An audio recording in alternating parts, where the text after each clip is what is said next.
नमस्कार आदाब, मैं हूं राव अकरम और आप देख रहे हैं मेरा हिंदी यूट्यूब चैनल। साथियों, वीडियो शुरू करने से पहले आप लोगों से मेरी गुजारिश है कि मेरे इस चैनल को आप लोग सब्सक्राइब कर दें और साथ में बेल आइकन की घंटी को दबाना ना भूलें अगर आपको मेरी वीडियो अच्छी लगती है तो। साथियों, आज की वीडियो के अंदर हम जानकारी करेंगे कि नवीन प्रतीकी भूमि क्या है, यानी कि प्रतीकी भूमि क्या है और अस्थायी प्रतीकी भूमि क्या है, डेरा कछार की भूमि क्या है, अनउपजाऊ भूमि क्या होती है, और फिर वहीं पर बाद में हम बात करेंगे कि ऐसी भूमि जो आवासीय भूमि होती है वह किस प्रकार की होती है। साथियों, अगर इस वीडियो की बाबत आप लोगों को मुझसे कोई जानकारी करनी है, राब्ता करना है तो डिस्क्रिप्शन में मेरा मोबाइल नंबर है, लेकिन मुझे कॉल वही व्यक्ति करे जो मेरे चैनल को सब्सक्राइब कर ले, अन्यथा मुझे कॉल ना करें अगर मेरा चैनल आपके द्वारा ना सब्सक्राइब किया जाए।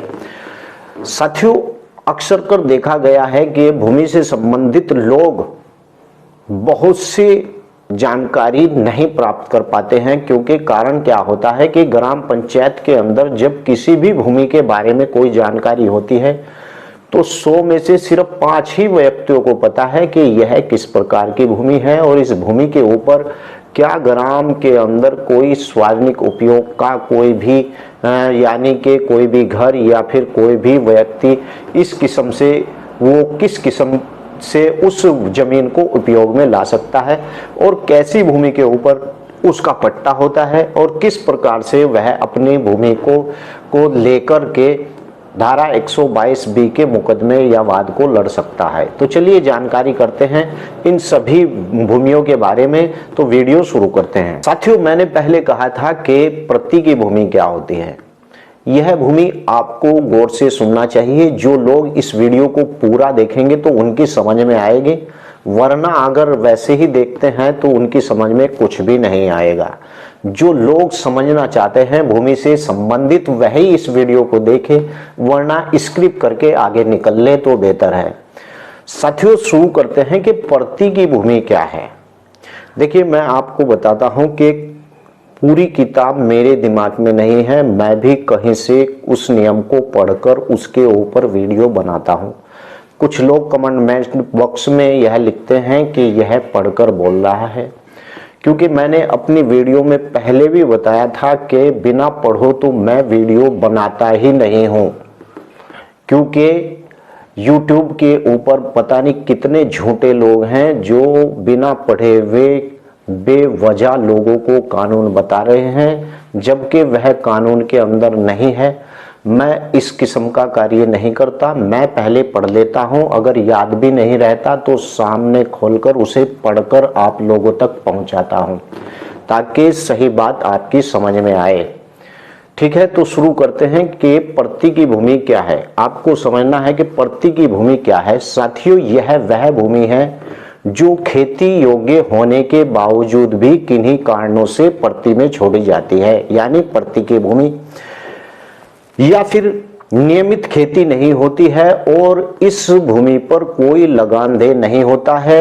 यही वह जमीन है जिसको पुराने भूस्वामियों ने सीलिंग एक्ट के दौरान यानी लगानी भूमि न दिखाकर प्रतीकी भूमि खाते के दरवाजे से अपने अधिकार में रहने दिया। और साथियों, इस तरह से हम देख सकते हैं कि आज भी उन भूस्वामियों का कब्जा उन जमीनों पर बरकरार है, यानी उन्हीं जमींदारों का। और साथियों, प्रतीकी भूमि को 2 हिस्सों में बांटा गया। सामान्यतः प्रतीकी जो भूमि है उसे 2 हिस्सों में बांटा गया है। नंबर 1 क्या कहलाई जाती है, अस्थायी प्रतीकी भूमि, और नंबर 2 अस्थायी प्रतीकी भूमि। तो यह आपको देखना है कि वह कौन सी भूमि है, अस्थायी प्रतीकी भूमि है या अस्थायी प्रतीकी भूमि है। तो चलिए इसमें जान लेते हैं कि अस्थायी प्रतीकी भूमि क्या होती है। अभी जो मैंने आपको बताया वह प्रतीकी भूमि के बारे में बताया, और अब बात करते हैं अस्थायी प्रतीकी भूमि के बारे में। साथियों, अस्थायी प्रतीकी भूमि वह भूमि है जिस पर कभी कभार या साल में एक आध बार खेती की जाती है और उसके बाद उसे खाली छोड़ दिया जाता है, यानी उस भूमि को कहते हैं अस्थायी परती की भूमि। जो यह भूमि है, यह जिस प्रकार की भूमि है, यह किसी साल खेती कर लेते हैं इसके ऊपर और कभी कभार तक यह खाली भी छोड़ दी जाती है, यानी वर्षों के लिए खाली छोड़ दी जाती है।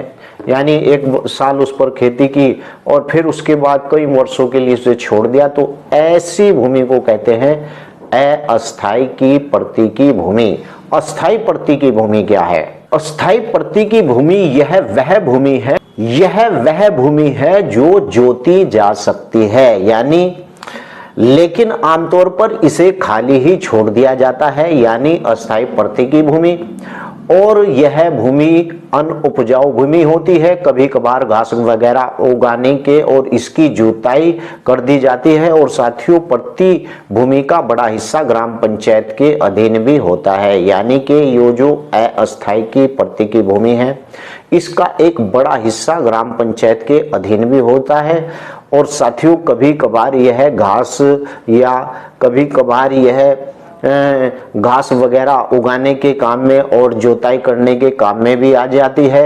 और साथियों, जो अधिकार दस्तावेजों में दर्ज होता है यह वही जमीन है जिसका कुछ भाग वन लगाने के लिए विभाग को दी जाती है, अस्थायी परती की भूमि।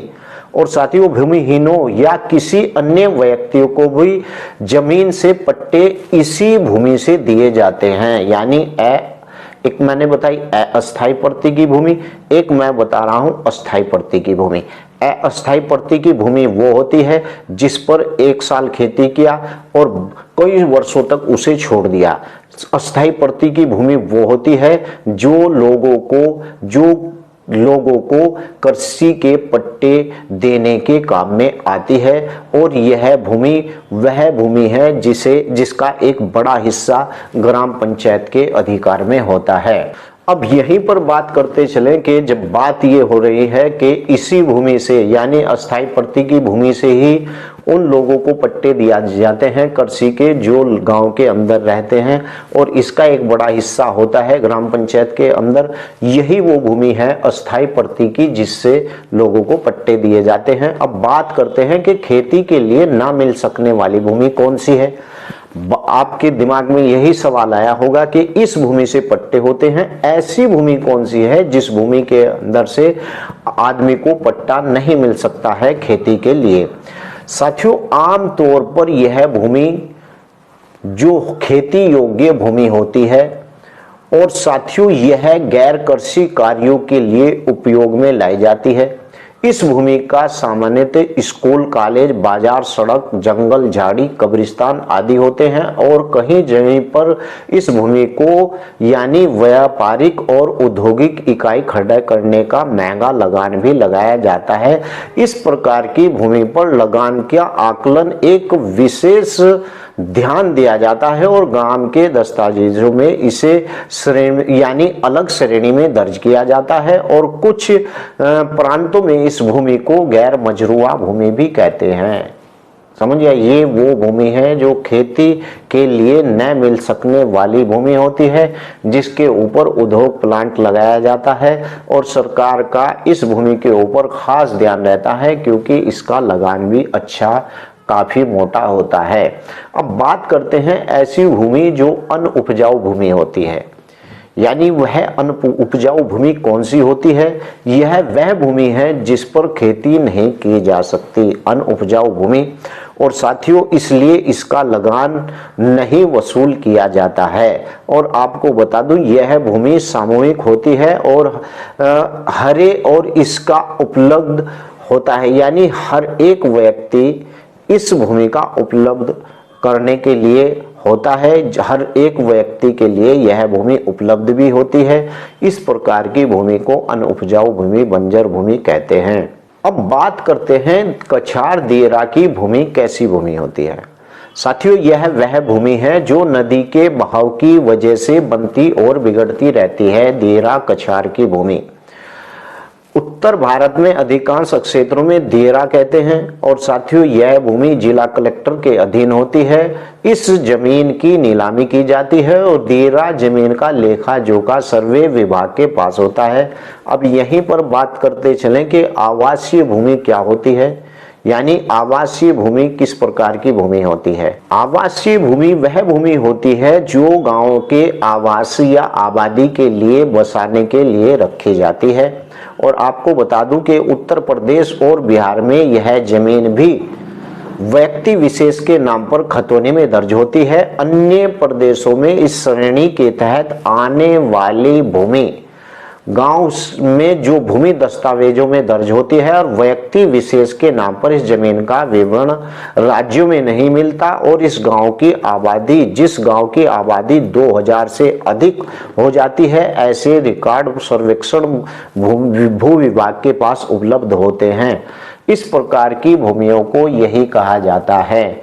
आशा करता हूं कि आज आपको इस भूमियों के बारे में पता चल गया होगा। प्रति की भूमि और नवीन प्रति की भूमि, अस्थायी भूमि और अस्थायी भूमि, खेती के लिए ना मिल सकने वाली भूमि, आवासीय भूमि और देरा कछार की भूमि, ये वही भूमि होती है। इस वीडियो के माध्यम से आज मैंने आपको बताया, क्योंकि अक्सर कर अधिक लोगों को इन भूमियों के बारे में जानकारी नहीं होती है। जय हिंद, जय भारत, खुदा हाफिज।